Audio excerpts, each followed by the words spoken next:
നമ്മുടെ ജീവിതത്തിൽ നമ്മൾ പലരും ശ്രദ്ധിക്കാത്തൊരു കാര്യമാണ് നമ്മൾ ധരിക്കുന്ന ചെരുപ്പ്, അല്ലേ? നമ്മളിൽ പലരും ശ്രദ്ധിക്കാതെ പോകുന്ന ഒരു കാര്യമാണ് നമ്മൾ, എൻ്റെ പ്രിയപ്പെട്ടവരെ, ധരിക്കുന്ന ചെരുപ്പ്. ചില ചെരുപ്പുകൾ ധരിച്ചാൽ നമുക്ക് മറവി വരുന്ന, ചില ചെരുപ്പുകൾ ധരിച്ചാൽ നമുക്ക് മറവി വരുന്ന. ബഹുമാനപ്പെട്ട തഴവ ഉസ്താദ് പറയാ, നിറമിൽ കറുത്ത ചെരുപ്പ് നീ ധരിക്കല്ലേ, അതിനാലെ നിസിയാ വന്നിടും കളിയല്ലേ. നിറമിൽ കറുത്ത ചെരുപ്പ് നീ ധരിക്കല്ലേ, അതിനാലെ നിസിയാ വന്നിടും കളിയല്ലേ. നിറമിൽ കറുത്ത ചെരുപ്പ് നീ ധരിക്കല്ലേ. കറുത്ത ചെരുപ്പ് എന്ത് ചെയ്യാൻ പാടില്ല? ധരിക്കാൻ പാടില്ല. കറുത്ത ചെരുപ്പ് ധരിക്കാൻ പാടില്ല എന്നാ. അതിനാലെ നിസിയാൻ വന്നിടും കളിയല്ലേ. കറുത്ത ചെരുപ്പ് നമ്മൾ ധരിച്ചു കഴിഞ്ഞാൽ നമുക്ക് എന്തുണ്ടാകുന്ന മറവി വരുമെന്ന് പണ്ഡിതന്മാര് ബഹുമാനപ്പെട്ട തഴവ ഉസ്താദ് രേഖപ്പെടുത്തുക. അള്ളാഹു കാത്തിരിക്കുമാറാവട്ടെ, ഈമാൻ നൽകി അനുഗ്രഹിക്കുമാറാവട്ടെ. അപ്പൊ ഞാൻ പണ്ട് ഈ ഒരു കാര്യം ഒരു ഉസ്താദിനോട് ചോദിച്ചു, ഉസ്താദേ, ഇനി ഒരു കമ്പനി കറുത്ത ചെരുപ്പ് മാത്രമേ ഇറക്കണുള്ളൂ, വേറെ കിട്ടാനില്ല, നമ്മൾ എന്ത് ചെയ്യുക? അപ്പൊ ആ ഉസ്താദ് എന്നോട് പറഞ്ഞത്, എടാ, ചെരുപ്പ് ധരിക്കുമ്പോ കറുത്ത ചെരുപ്പെന്ന് ഉസ്താദന്മാർ ഉദ്ദേശിച്ചത് അതിന്റെ പുറംചട്ടയല്ല, നമ്മൾ ഈ ചവിട്ടുന്ന ഭാഗം ഉണ്ടല്ലോ. ഒരു ചെരുപ്പിന് പുറം ഭാഗം ഉണ്ടാവും, ഉൾഭാഗം ഉണ്ടാവും. ആ ചവിട്ടുന്ന ഭാഗം ഒരു കാരണവശാലും എന്ത് ചെയ്യാൻ പാടില്ല? കറുത്തതാകാൻ പാടില്ല. ആ ഒരു പ്രതലം, ചവിട്ടുന്ന പ്ലാറ്റ്ഫോം ഒരിക്കലും എന്ത് ചെയ്യാൻ പാടില്ല? കറുത്തതാകാൻ പാടില്ല. കറുത്തതായി കഴിഞ്ഞാൽ ചിലപ്പോൾ എന്തുണ്ടാവും? മറവി വരാൻ സാധ്യത ഉണ്ടെന്ന് പണ്ഡിതന്മാര് പറയാ. അള്ളാഹു ഈമാൻ നൽകുമാറാവട്ടെ, അള്ളാഹു കാത്തിരിക്കുമാറാവട്ടെ. അപ്പൊ എന്ത് ചെയ്യാ? ഈ പറയുന്ന കാര്യങ്ങൾ ആരെങ്കിലും ഒരാൾ എൻ്റെ പ്രിയപ്പെട്ടവരെ ചെയ്തു കഴിഞ്ഞാൽ അവർക്ക് ശിക്ഷയുണ്ടെന്ന് പണ്ഡിതന്മാര് പറയുമ്പോ, അള്ളാഹു ഞങ്ങളെ നീ കാത്തിരക്ഷിക്കണേ അല്ലാ. പടച്ചവനെ സിയാറത്ത് ചെയ്യുമ്പോ ഞങ്ങളെ കാക്കണേ അല്ലാ. രണ്ടാമതായി ബഹുമാനപ്പെട്ടവര് നബി തങ്ങളോട് ചോദിക്കുകയാ, യാ റസൂലല്ലാഹ്, അല്ലാഹുവിന്റെ നബിയേ, അല്ലാഹുവിന്റെ ഹബീബേ, രണ്ടാമതൊരു ഉപദേശമുണ്ടല്ലോ, എനിക്ക് പറഞ്ഞു തരുമോ യാ ഹബീബല്ലാഹ്? ലോകത്തിന്റെ പ്രവാചകനാകുന്ന നബി തങ്ങൾ പറഞ്ഞു കൊടുക്കുകയാ, വഅ്സിരിൽ മൗതാ, മയ്യത്ത് കുളിപ്പിക്കണേ സഹാബാ. ആരെങ്കിലും ഒരാൾ, എന്റെ പ്രിയമുള്ളവരെ, മരിച്ചു കഴിഞ്ഞാൽ, ആരെങ്കിലും ഒരാള് പാലമലയിൽ എന്റെ പ്രിയമുള്ളവരെ മരിച്ചു കഴിഞ്ഞാൽ അവിടെ നിങ്ങൾ മാറി നിൽക്കല്ലേ. വഅ്സിരിൽ മൗതാ,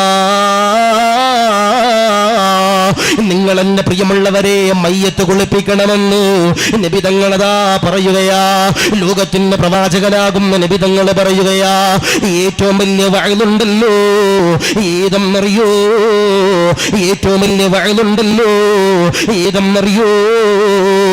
കഫാബിൽ മൗതി വാഇലാ, മരണമാണ് ഏറ്റവും വലിയ വഅലെന്ന് നബി തങ്ങൾ പറയുകയാ. എന്തേ നബി തങ്ങൾ അങ്ങനെ പറയാനുള്ള കാരണം എന്താ? നമ്മുടെ നാട്ടില് ആരെങ്കിലും ഒരാളെന്റെ പ്രിയമുള്ളവരെ മരിച്ചു കഴിഞ്ഞാൽ അവിടെ അതാ മയ്യത്ത് കുളിപ്പിക്കാൻ ചെന്നു കഴിഞ്ഞാൽ നമ്മളതാ ചൂടുള്ള വെള്ളമുണ്ടല്ലോ, മയ്യത്ത് കുളിപ്പിക്കാൻ തയ്യാറാക്കുകയാ. ആ മയ്യത്തിന്റെ പുറത്തേക്ക് ആ വെള്ളമൊഴിക്കുമ്പോ ആ മയ്യത്ത് കരയും. ചെറുപ്പക്കാരാ, മയ്യത്ത് കരയും. വാപ്പമാരെ, ഒരിക്കലേ വേദന എടുക്കുന്നുവെന്ന് ആ മയ്യത്തതാ കരഞ്ഞുകൊണ്ട് പറയുമെന്ന് നബി തങ്ങളതാ പറയുമ്പോ, അതാണ് ഏറ്റവും വലിയ വഅലെന്ന് നബി തങ്ങൾ പറയുമ്പോ എന്റെ പ്രിയമുള്ളവരോട് പറയുകയാ, വഅ്സിരിൽ മൗതാ, വഅ്സിരിൽ മൗതാ.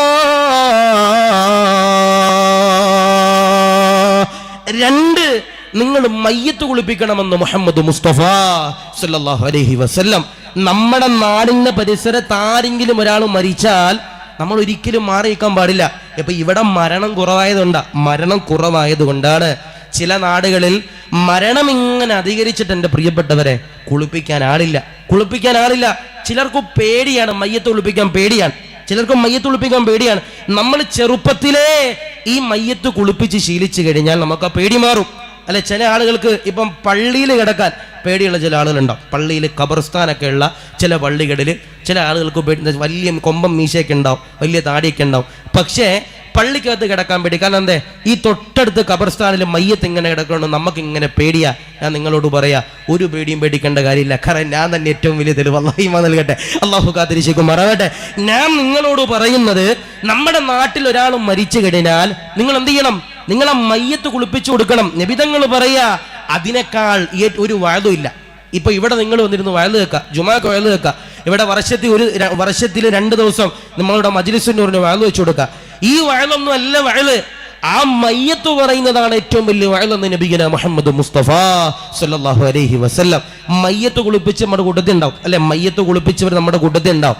നമ്മുടെ വാപ്പയൊക്കെ മരിച്ചാൽ നമ്മൾ ഒരിക്കലും മാറി നിൽക്കരുത്. പിന്നെ ചില ആളുകൾക്ക് എന്താ അറിയോ, പേടി എന്താ? ഉസ്താദെ, ഞാൻ കുളിപ്പിച്ചാൽ റെഡിയാവും.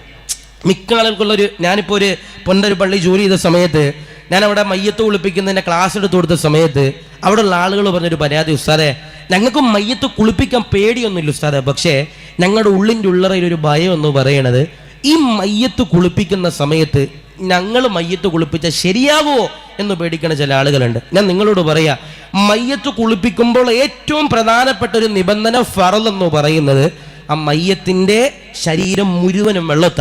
അത് മാത്രം നിങ്ങൾ ശ്രദ്ധിച്ചാൽ മതി. മയ്യത്തിൻ്റെ ശരീരം മുഴുവനും വെള്ളം എത്തുന്ന രീതിയിൽ വേണം എന്ത് ചെയ്യാനായിട്ട് മയ്യത്ത് കുളിപ്പിക്കാൻ. നമുക്ക് ഇൻഷാ അല്ലാഹ് വരും ദിവസങ്ങളിൽ കഴിഞ്ഞാൽ ഏതെങ്കിലും ഒരു ദിവസം നമുക്ക് എന്ത് ചെയ്യാം, ഒരു ക്ലാസ് ഒക്കെ വെച്ചാൽ അത് ഉപകാരം. നമ്മളൊരു ദിവസം ആരും മരിക്കണില്ല. ഇപ്പം ഞാനിവിടെ വന്നിട്ട് ആകെ 2 മരണം ഉണ്ടായ. അള്ളാഹു നല്ല മരണം അള്ളാഹു നമുക്ക് നൽകുമാറാവട്ടെ. നല്ല ഈമാനുള്ള മരണം അള്ളാഹു നൽകി അനുഗ്രഹിക്കുമ്പോൾ, ഞാൻ പറഞ്ഞ പോലെ ആ ബോർഡ് അവിടെ കാണുമ്പോൾ നമുക്ക് അവിടെ പോയി കിടക്കാൻ തോന്നുക, അല്ലെ? എത്ര ഉപകാരമുണ്ട്. അള്ളാഹു അത് വെച്ചു കൊടുത്തവർക്കും അത് വെക്കാൻ നടന്നവർക്കെല്ലാം അള്ളാഹു ബറക്കത്ത് നൽകി അനുഗ്രഹിക്കുമാറാവട്ടെ.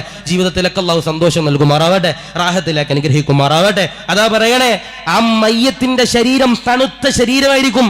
നമ്മൾ ഈ ചൂടുള്ള വെള്ളം എടുത്തിട്ട് ആ മയ്യത്തിന്റെ പുറത്തേക്ക് നമ്മൾ ഒഴിക്കുമ്പോ ആ മയ്യത്ത് കരഞ്ഞുകൊണ്ട് പറയും, വേദനിക്കുന്നു. അതുകൊണ്ടാ പറയണേ, ചൂടുള്ള വെള്ളം ഒരിക്കലും, അമിതമായ ചൂടുള്ള വെള്ളം ഒരിക്കലും നിങ്ങൾ എന്ത് ചെയ്യാൻ പാടില്ല. നിങ്ങൾ മയ്യത്തിന്റെ മുകളിൽ ഒഴിക്കാൻ നമുക്ക് ശ്രദ്ധയില്ല. ഇപ്പൊ നമ്മുടെ വാപ്പ മരിച്ചു, ഉമ്മ മരിച്ചു, നമ്മുടെ സഹോദരങ്ങൾ മരിച്ചു, പാലമലയിൽ ഏതെങ്കിലും ഒരു വാപ്പ മരിച്ചു, നമ്മൾ കുളിപ്പിക്കാൻ നിന്നിട്ട് ചില ആളുകളുണ്ട്, എടുത്തങ്ങോട്ട് ഇടുക, എടുത്തങ്ങോട്ട് മാറ്റുക, ഒരു ശ്രദ്ധയില്ലാതെ അങ്ങോട്ടും ഇങ്ങോട്ടും ഇട്ട് തിരിക്കുന്ന ആളുകൾ പാടില്ല. അയാൾ ജീവിച്ചിരിക്കുന്നതിനേക്കാൾ വേദന എപ്പോഴുണ്ടെന്നാ ആ മയ്യത്തിനുണ്ടെന്ന് മുഹമ്മദ് മുസ്തഫ സല്ലല്ലാഹു അലൈഹി വസല്ലം. അല്ലാഹുവേ, ആരും തിരിച്ചറിയാതെ റോഡിന്റെ അരികിൽ അഴുകിയ രീതിയിലുള്ള മയ്യത്താക്കി ഞങ്ങളുടെ മയ്യത്തിനെ നീ മാറ്റല്ലേ റഹ്മാനെ. ഈമാനുള്ള മരണം നൽകണേ റഹ്മാനെ. പോസ്റ്റ്മോർട്ടം ചെയ്യുന്ന മയ്യത്തിനെ തൊട്ട് ഞങ്ങളെ നീ കാത്തിരക്ഷിക്കണേ റഹ്മാനെ.